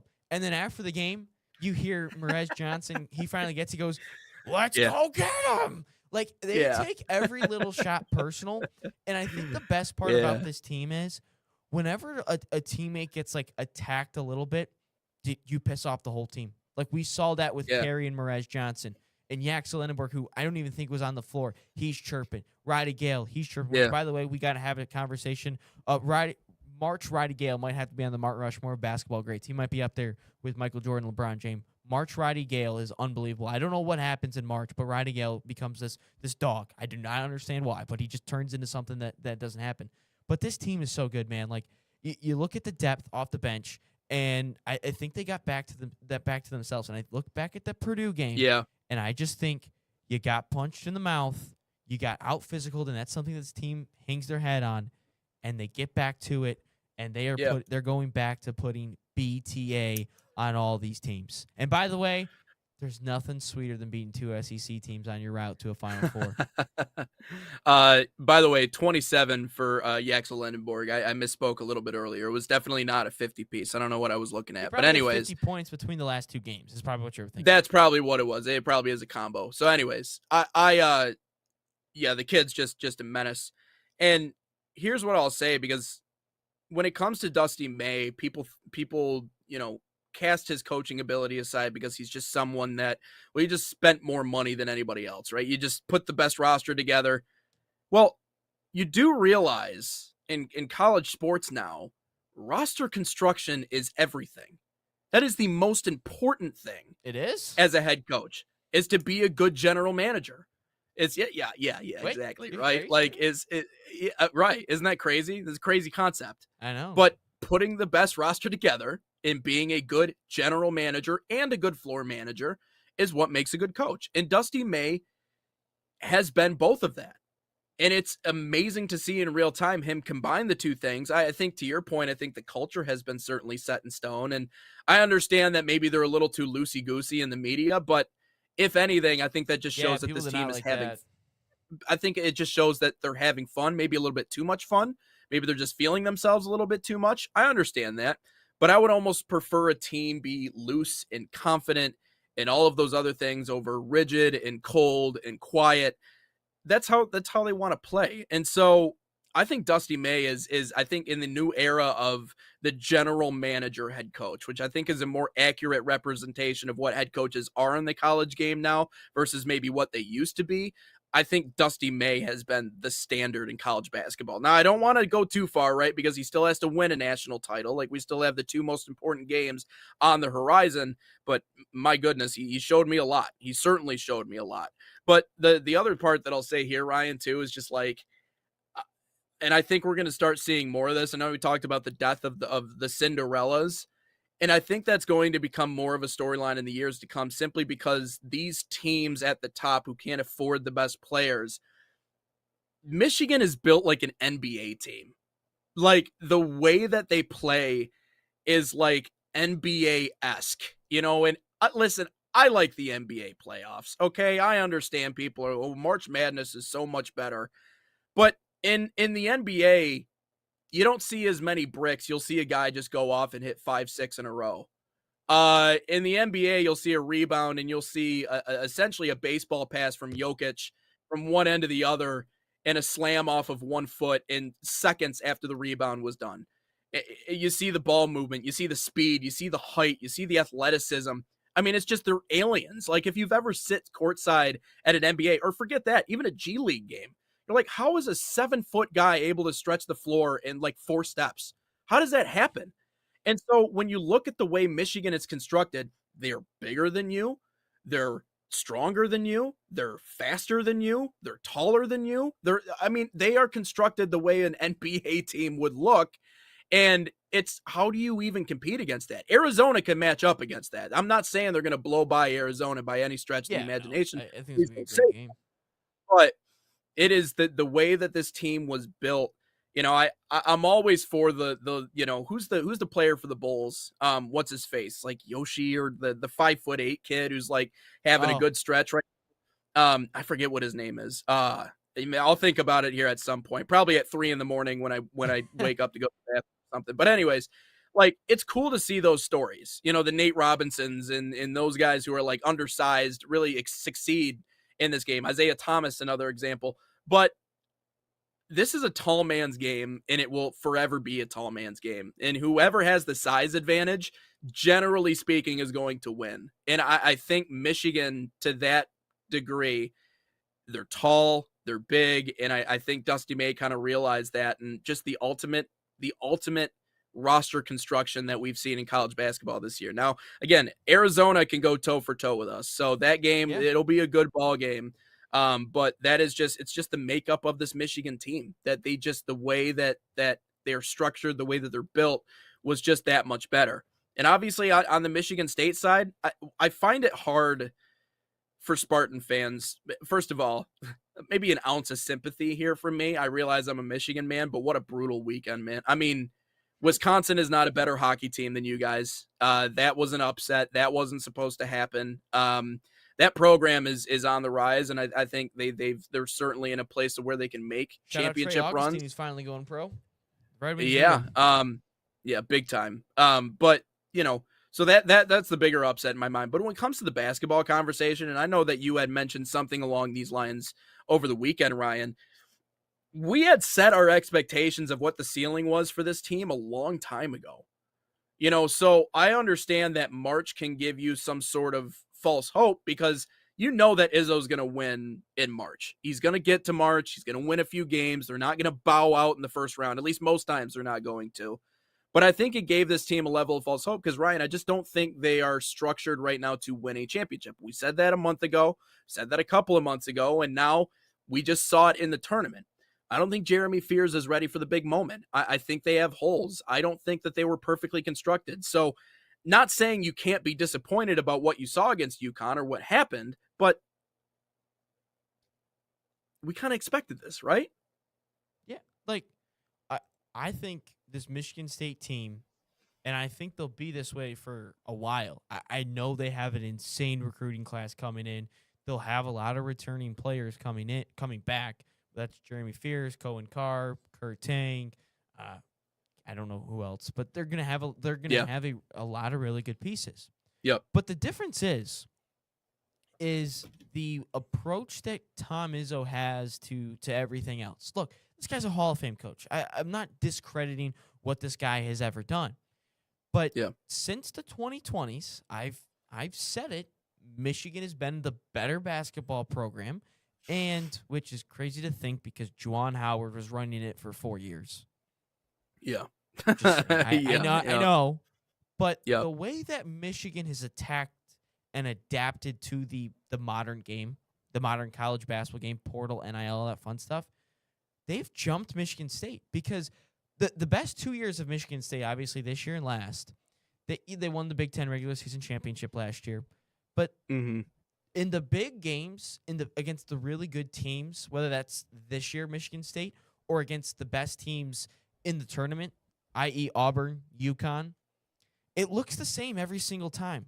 Like, they are good, Michigan State, but they're just not that level of good. Oh, are you blowing up over there? Am I blowing up over here on my phone? Yeah. Yeah, sorry, I got a group chat. I got to probably silence. I got to sign. Yeah. Here you go. All right, we're good. I normally don't get texts in the morning like this. So, anyways, continue. But it looks the same every time. They're just a step below. Like, they will compete. Yeah. They will play their hearts out. They will defend. They will rebound.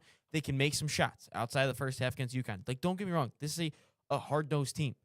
But the difference is just that little bit of talent. Like, they are just kind of knocking on the door. They're not quite there. And I will always say this with Izzo. I think this is one of his biggest flaws. He's not had a true dominant big man, a true dominant center in college basketball for a long time. And that, to me, Nate, has always been the Achilles heel for Michigan State basketball. Because you can't go out, as good as Carson Cooper and Jackson Kohler are together, Terrace Reed's better. Adai Mara, Merez Johnson, they're better. John I. Broom last year is better. Like, they are just always lacking that true big man. And I do not understand. And that was the matchup that got exposed early. Yes, and I don't understand why Yeah. this man, Tom Izzo, does not address it. Because, look, you're the Big Ten, the most, again, Zach Edey, another name. I do not understand why this man has never addressed the big ever. Like, I don't understand why. And, like, you're this hard-nosed coaching philosophy guy. Wouldn't you have that as, like, the number one priority position? Like, if that's the style. Like, I also think Jahlil Okafor back in 2015 killed him as well because of the dominant big. Like, I think Michigan State is, like, a dominant center away, and I don't understand why he doesn't address it. I get it. I get just developing within. I get that. But, Tom, I got to tell you something. That doesn't work anymore. Yes, you can develop a couple guys, but what do the best teams do? They then they plug in the holes that they have in their roster from the guys they developed. They plug them in with transfer portal guys. That's just what they do, and that's what you got to do. The Michigan football, for example, when they won a national championship, so many developed guys within, but they had a couple of holes in the offensive line, plugged in a couple guys through the portal. Oh, we're lacking it at linebacker. Let's bring in Ernest Hausman. We're lacking it in the defensive line. Let's bring in a guy like Josiah Stewart. Let's adapt to everything. That's what that's what Michigan State's got to do, and I don't know why they don't do it. Yeah, Michigan State basketball, and I said this about college sports in general, but MSU basketball specifically is at a crossroads right now. You know, their program is at a crossroads. Izzo is at a crossroads, and they asked him once again, the way they do every year, you know, when is retirement? Is retirement coming up? Yeah. You know, where do you picture yourself in 5 years? And he said, still trying to find that national championship. Well, Tom, here's the reality, right? Like, that we are at a point now where you have to make a decision. Either you get with the program or you accept the results. And the results are you're not going to be irrelevant. Like, they're always going to win games. They're always going to be in a conversation. Yeah, they're always going to be there. And they're always going to be in the tournament if Tom's around because he is a great coach. But if you want to win that elusive national championship that hasn't happened since the turn of the century, you have to be willing to spend a little bit more. And if nothing, just find the one guy that fills the biggest need for you on the floor, because you're right, Ryan. I mean, Xavier Tillman was good, Jaren Jackson, but really since that point, like, who have they had that's really commanded that center spot? You're right. You're absolutely. And you can't, I realize you can be as good at developing as you want to be, this whole notion that hard works beat talent every time if talent doesn't work hard. No, there's just certain players that are just more gifted talently. Yeah, exactly. Might work once, but not consistently, and not in a tournament, a single knockout tournament where one bad game all of a sudden puts you out. And now this isn't a series against UConn. It's one game. And so to have someone like Amara, on your team that is just a giraffe, like those are things that are really important. So MSU, you got to get with the program. And I'm not saying it's right. I know the old way and how coaches used to develop. I miss it too, because back in the day, coaches had to really be good at what they did in terms of the player relations component of it. What do we have? What can we get? The X's and the O's. You know what I mean? Like anybody who wants to say Jim Harbaugh, did not, he's one of the best college football coaches of all time. And I'll stand by that because of what he did, not at the Michigan, but at the other programs he was at. Stanford wins 11 games. What did they win before he got there? One game in a season in college football. Stanford of all places. And he makes them one of the more relevant programs in America. And that's before transfer portal and NIL. So I agree. Back in the day, you had to prove that you knew the X's and O's and build and develop. But now it's more about being a general manager. Like I said, you have to kind of put that new cap on and realize this is just how it works now. And I think Michigan State has the means to spend more money in those areas if they want those results. And like we've talked about, basketball at Michigan State is everything. It's absolutely everything. I know they're good at hockey. I get it.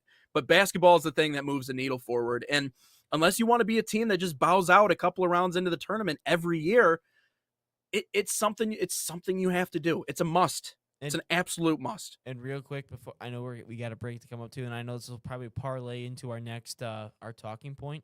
Look, Michigan State, they have 4 top 100 kids coming in next year. But like we've seen in the history of college basketball, freshmen do not win national championships. That's true. And one of these kids is a 7-foot center, so there's a little bit of a plug and play. But I mean, freshmen don't win. That's all I gotta say.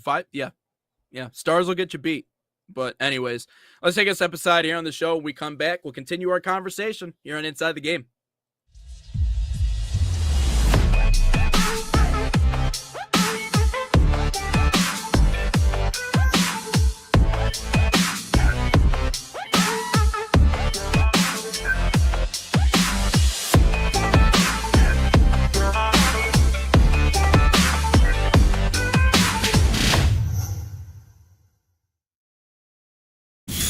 Experience the thrill of the game like never before with NSN's Game Rewind. Dive into full match commentaries enhanced with cutting-edge dynamic graphics, letting you relive the highs and lows of your favorite matches in astonishing detail. Whether it's a championship win or a legendary play, NSN Game Rewind bridges the past and future with a broadcast experience designed to captivate. Call 586-304-4405 and start watching today.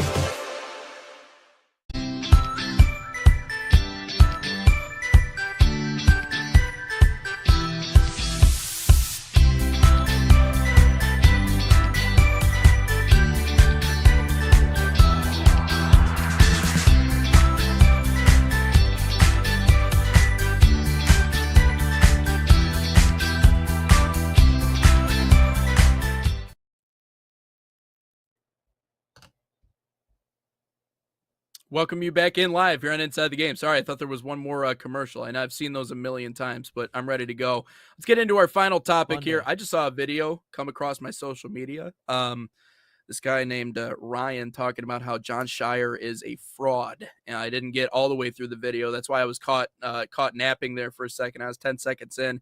Then we came back from break. Oh, he's right here. Actually, he's right in front of me. So go ahead and tell the people, what did you mean by that? He's a fraud? It was funny because as that shot went in, I was waiting. The guy was at the free throw line. I think Solo Ball was at the free throw line, which that's a great name, by the way. No relation to the Ball family, obviously, but I thought that was fantastic. But anyway, so I get my group chats are blowing up as this happens, all I hear is oh my god, oh my god, oh my god. I'm thinking, oh, he missed a free throw. they get the rebound, they chuck up a three, and they make it. So I'm like, oh, like, okay, like that's what I expected. But I didn't realize how far behind I was. And I'm sitting there and I'm like, I'm waiting for this oh my God moment to happen. Like I'm just waiting for it. And all of a sudden we get to what just happened, and I sit there, and then our new guy, Austin, who we found out yesterday when we were getting to know each other, we went to the same high school. He just was like a decade ahead of me, but like went to the same high school, so I thought that was kind of cool. And we looked at each other and we went, what just happened? So again, I texted you this the day before. We were talking about MSU, Michigan, and I said, I would like, if they lose, I would like to talk about John Shire being a fraud, because I think this guy is, remember, Nate, do you happen to remember a quote of something that went along? Sometimes people woke up on third base and thought they hit a triple, but they really didn't. Yeah, I've heard that. You recall that? Someplace. Okay. I was just curious. But this is what I thought. This guy has had top 3 recruiting classes in all 4 years that he's been there. 2021, number 1. Or 2022, rather, number 1. 2023, number 2. 2024, number 1. Oh, that's like the Cooper Flag class, something like that. And then this year, guess what? Number 1. So top 2 classes every single year. My bad. Yeah. But I look at this guy, and then I look at, okay, let's see what they've done. So in the tournament, because obviously that's what matters. So his first year, 5 seed entering the tournament with a top 2 class. They lose in the second round. Okay, interesting. Then we get into 2023. And, oh, wait, they lost the Elite 8 to an 11 seed in NC State.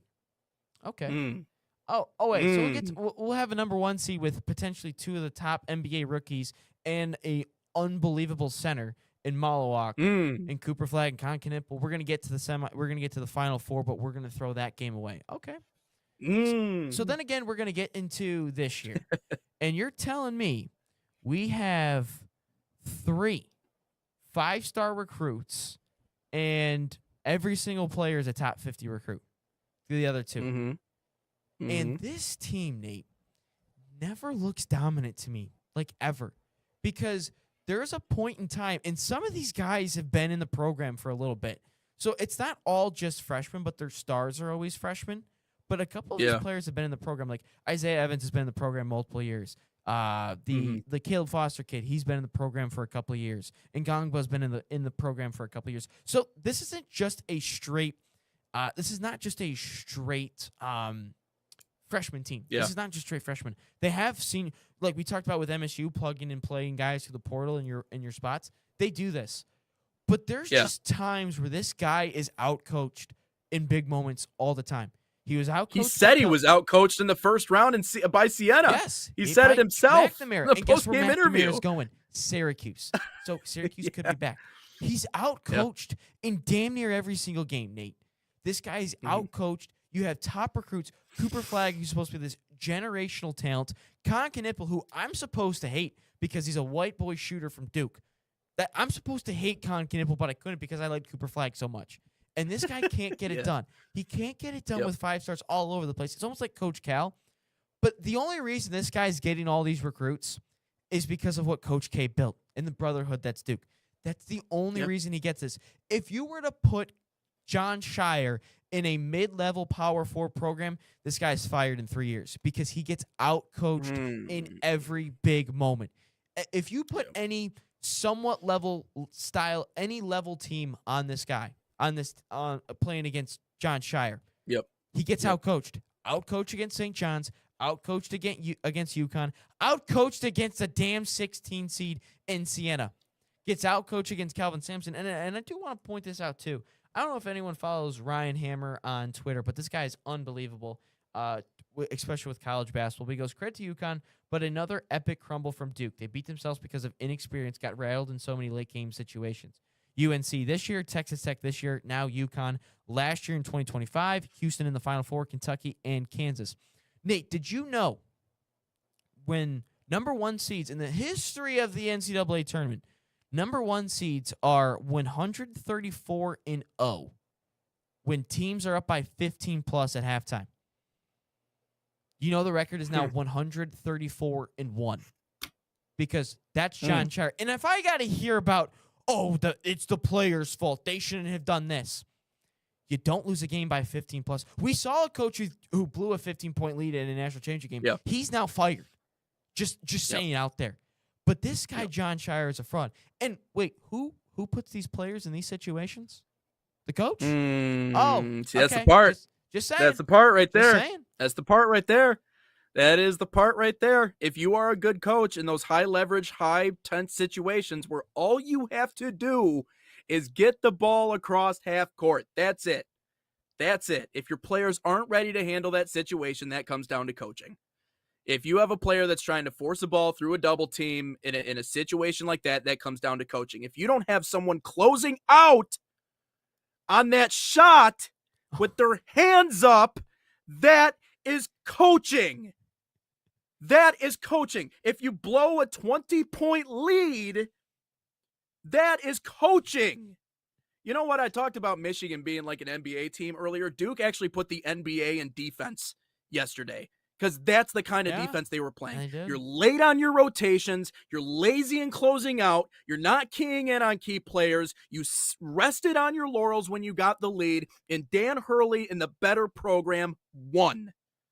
You can't just simply rely on talent to get you through. And John Shire, you shouldn't be admitting out loud that the guy who's coaching the 16th seed outcoached you. By the way, while not playing a single guy off the bench, outcoached you. He's out in your conference, by the way, John. Two-possession game. And now, yeah, exactly. Now you're going to have to play him twice a year. So have fun with that. I'm sure that's going to go really well for you. So, no, it 1,000% comes down to coaching. And I was thinking about for a second, I'm like, I'm going to give Ryan some pushback on this one. Like, they were 10 seconds away from marching on to the Final Four and blah, blah, blah, and they could have handled it differently. And I don't take this out on Boozer. I really don't. Because if you have a 20-point lead, that is not on your shoulders. I understand that people are the way that they are, and he's probably getting some BS threats in his social media because that's just how fans work. It's Bush League. Get a life, but no, this all comes down to John Shire. You botched it. You botched it so bad. And I think about certain coaches, like imagine if Dan Hurley had the overall talent level that Duke had. I don't know if they would ever lose a game, to be completely honest with you. Put a better coach in that situation and they don't let that lead go. So yeah, no, you bring up a lot of good points there, Ryan. Maybe you can cut up that freak out moment and put that up on social media. I'm sure people will like that one.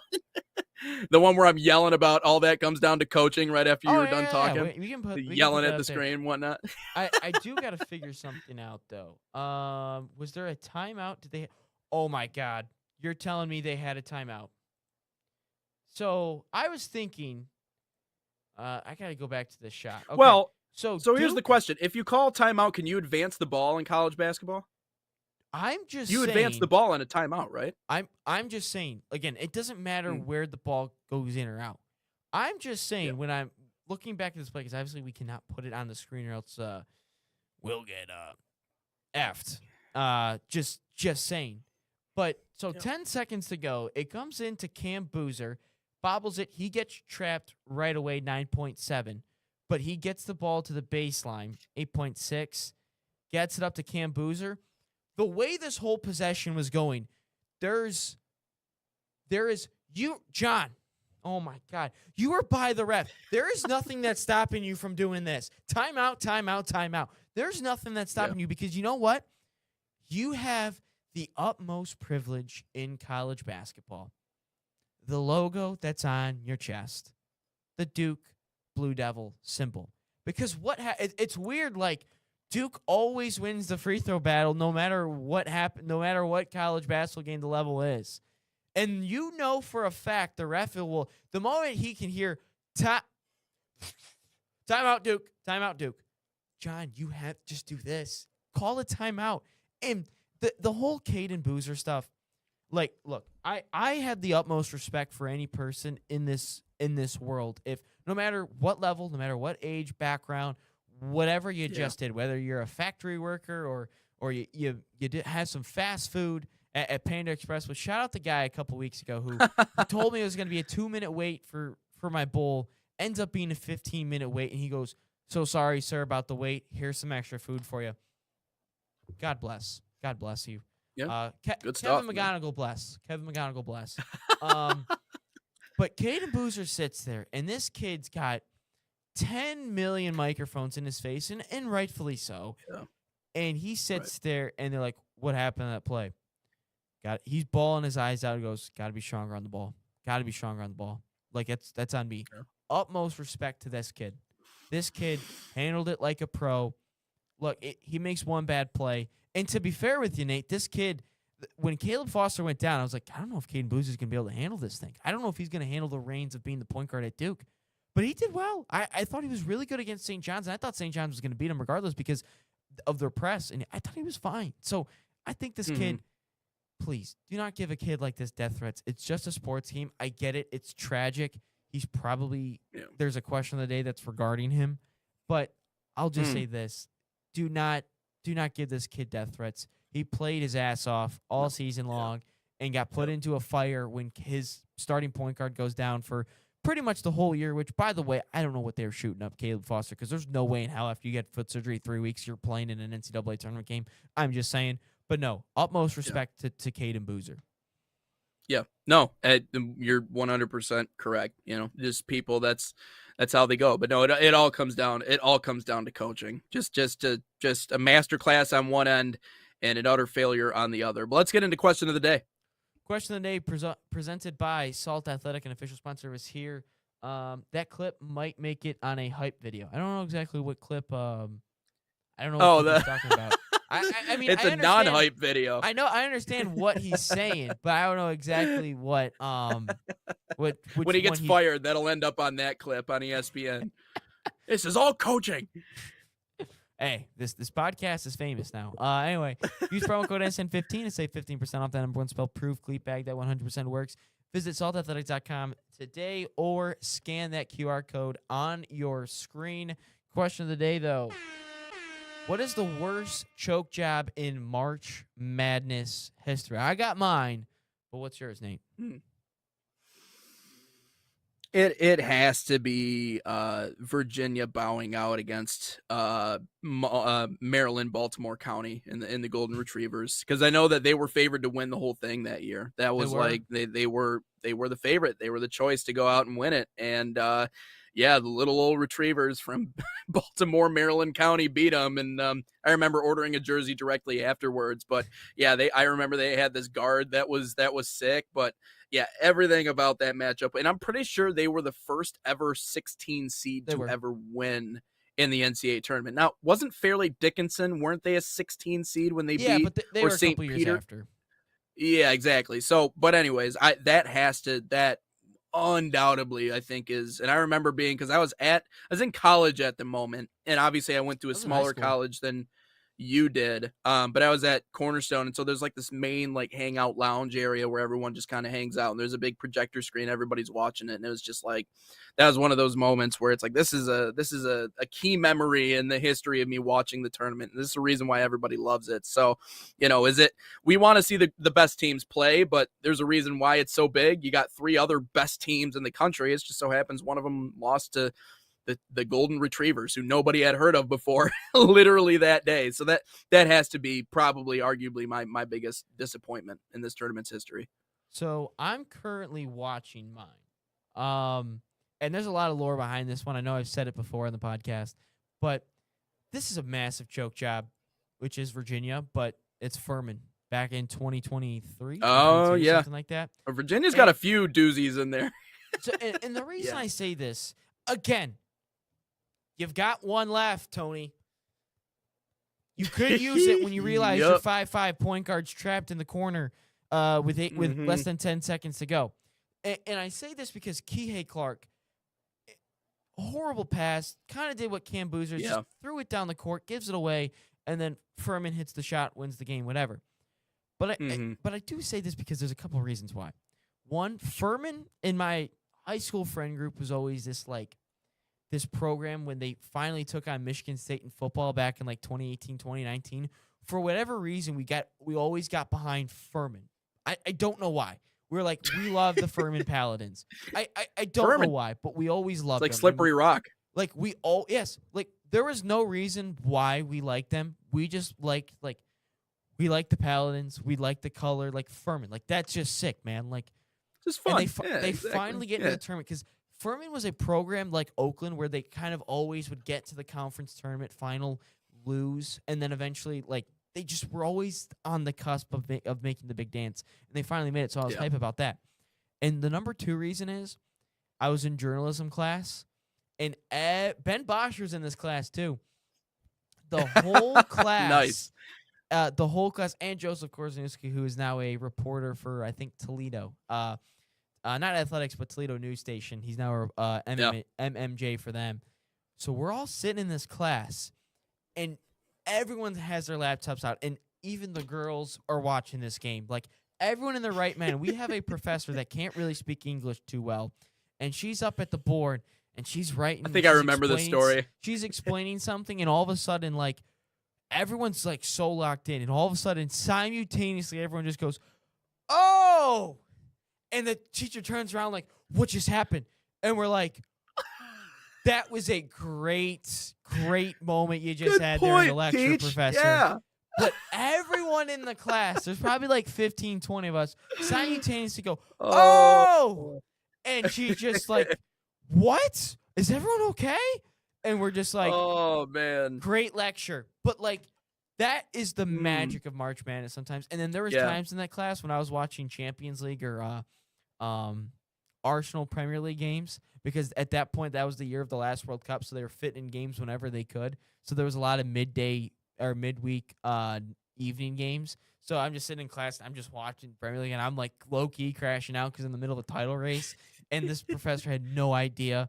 But that's another reason why I love that game so much. Hey, shout out the teachers and the professors out there that have or let their kids watch games during class, because I know some teachers, at least in high school, will do that, where they're just like, no one's gonna pay attention today, especially on that first day. They're like, this is essentially just, which it should be a holiday in my personal opinion. I saw that on social media, like the first day of March Madness should be a holiday. It should be a day where everybody's just expected to just watch, because it's the fun of it, it's the pageantry of it. You know, once we get further into it, like right now, I think a lot of more of the true basketball fans want to watch this because it's like it's exciting and everyone, you know, whatever. But those first couple of days, even the non-sports fans are going to cling to it. So it should 1000% be a holiday, in my opinion. So yes, shout out the teachers who prioritize the right things on that day, because it makes all the difference in the world. But hey, that wraps up episode 260. Again, an update, no show coming up tomorrow. We will be off for that one, but we will be back in action on Wednesday, giving you guys everything you need to know in and around the soccer game, as well as our all sports landscape. We got a ton of good stuff coming up, and obviously the U.S. men's national team playing on Tuesday. So we'll give you guys a preview of what's to happen in that Portugal match. And listen, man, just hoping that they can just give us something to cling to. That's really all I'm kind of looking for in that match. But that's coming up. Got a lot of other fun and exciting things, but no show tomorrow. We will be back in action coming up on Wednesday. Give you our reactions to what happened in that game. Yeah, it's needed, man. So, by the way, good work to you guys, everybody else at the network, on a great weekend and a smashing success from what I've heard.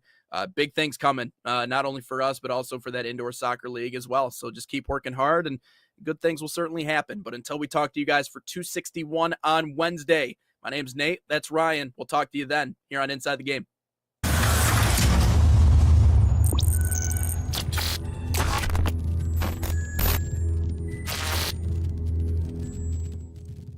From the biggest matches to the hottest takes, Jonathan Turner and Nathan Wangler bring you the stories, the analysis, and the edge you won't get anywhere else.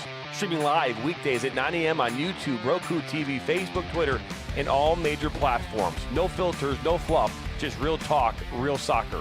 This is Inside the Game.